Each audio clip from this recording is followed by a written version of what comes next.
Hey guys, and welcome back to another Cold Culture video. Yes, today is tire day. I am outside of my local tire shop, finally getting wheels and tires on this thing. 17-inch wheels. I won't spoil it. I'll show you guys what they look like when I come to pick the truck up. 37-inch tires. I'll show you what tires I got, why I got them, all that stuff. Coming up real soon, but right now we're just dropping the truck off, so hopefully they get done relatively soon and I can show you guys what everything looks like. I'm pretty excited. Other than getting a bumper and figuring out the grill situation, the truck is gonna look pretty much done. It's gonna look just like a Raptor, but wider and meaner. It won't be able to off-road like a Raptor, but it'll sound better than a normal Raptor. I'll just be a little bit of a poser when it comes to off-roading, but we'll fix that soon with suspension. And we also need to do a supercharger kit because once I put bigger tires, this thing's gonna be slow as hell. Anyway, let's get in there, drop off the truck, come back, and show you guys what these tires look like. Of course, nothing could be that easy. As you can see right here, the tire was rubbing. 37s, these are massive tires. I figured there would be some sort of fitment issue, some sort of cutting that would be necessary because I didn't adjust my front suspension. I didn't do like a Raptor swap or anything like that to move my wheels forward a little bit. So I knew there would have to be some sort of cutting. Now, the cutting that took place was pretty abrasive. We had to sand back some of the braces that were on the cab and really file those down so that I was able to properly turn my tires. Now, even with all that said, I can still not go lock to lock with these tires on my truck currently, but it does not rub in my day-to-day life unless I'm like turning super sharp. Now, as you can see here, we're sanding those down. It's kind of a honeycomb brace right there in front of the cab. And once those are sanded down, we also had to cut through the wheel wells I bought. So, you know, that sucks a little bit, but those front wheel wells are mostly for all the components that are in the engine bay itself, keeping all those nice and dry and clean, making sure none of those are dirty. But we pulled everything back and they're able to finally fit on there and they look pretty good. Hey guys, now it is months later. I know, weird, I look different, everything's different. I didn't necessarily do this on purpose, but I am now able to give you like a true review of the wheels and tires, how I like them. They've been on the truck for a couple months now, so I now like am adjusted to them, how they sit on the truck, everything like that. Let's reveal the wheels and tires themselves, actually talk about them and how I came up with them as my option. Don't pay attention to the bumper, that's for a different video. So here are the wheels and tires I decided to go with. I went with the KMCs. I think the KMCs look really nice. I also went with the Toyo Open Countries. Now, here's the thing. I walked in there and I said, I either want Nito, Toyo, or BF Goodrich.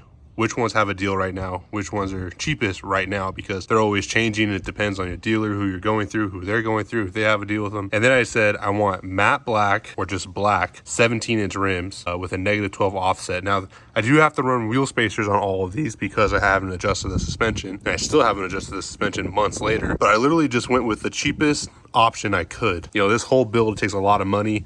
And I could have went with like Falcon Wild Peaks. I think those are a little cheaper, but I had the 3 tire companies I know and I like, and I just went with whichever had the best deal that day.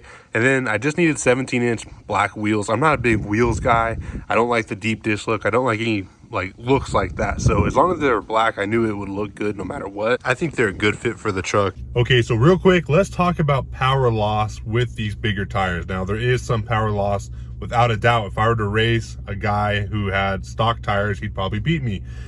These bigger tires are way heavier, way bigger, a lot more mass to move forward. So without a doubt, there are some power loss. Now, I don't really notice it when I'm driving on a highway or on the roads, but I do notice it anytime I'm shifting gears. So if I'm going from park to drive, it kind of takes a second for everything to get moving. Same thing if I'm like reversing out of a driveway and then I put it in drive to go forward.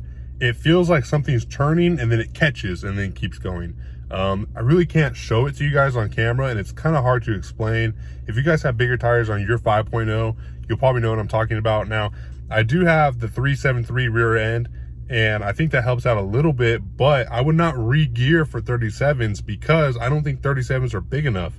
Honestly, on these full-size trucks, I think you have to go for like a 40 for it to be like big enough to make a real significant difference off-road. If we're talking TFL style truck testing on like some random trails, I'm not talking crap on them, but just because most of my audience, you probably watch them. So that type of testing where they test stock vehicles, yeah, 37s is going to kill it. Nothing will come close. But any like real off-road, I feel like you have to go with a bigger tire. And on a big truck like this, bigger tire would probably look cooler, but I don't know if I could fit it. I'm going on a tangent here. Long story short, if you're gonna re-gear for a bigger tire because 37s just aren't big enough unless you're regearing it for speed or fuel economy. That's kind of different. Well, those are things that come with regearing. Anyway, there is some power loss here, so I just want to let you guys be aware of that. Something else I should talk about in this video is my MPG. Now, it has been a couple months, so the MPG has regulated. I'm getting about 11 MPG now. I'm not on the highway a lot. If I was on the highway, that'd probably be a lot higher. I'm mostly just in the city and on like mountain roads. So yeah, that's the MPG with 37s. Anyways, guys, I think they look really good on the truck. It's a good fit for the truck, but there is that downside. There was a lot of cutting we had to do, and it still rubs. So, you know, suspension is definitely something you're gonna need to do if you're gonna do this build. Now, I have a 2.5-inch puck leveling kit, like a cheap leveling kit that I put in, mostly just to give people an idea and to keep my truck level for the meantime while I figure out what I want to do with my suspension. And that helped. You know, that 2.5-inch puck is absolutely necessary. If you are going to just lift your truck, like if you don't care for the off-road performance and you just want your truck to look like a Raptor, you could definitely put like a 3.5-inch lift, a 4-inch lift on here, put big old tires. It won't rub, it'll fit nice, and you'll look like a Raptor. You won't perform like a Raptor, but you'll look like one. And that is a way to go about this if you just want that Raptor look. I know a lot of guys out there just want the look. They don't really care for the performance. But let's go take a look at that damage. So right in here, you can see where we trimmed everything back, and then you can see right there, it still rubs. My driver's side actually has a lot more like rubbing than this side does. I guess it's just because I turn that way more often. I don't know. I don't really know. Also cut the rear crash bar back a good bit too, but they work well for now. It's not that big a deal. Let's go look at the other side. Here's the side with a little bit more rubbing, as you can see, but it's not ever actually hitting the that cab brace that's right there, that kind of not honeycomb but comb piece right there that you can see behind it.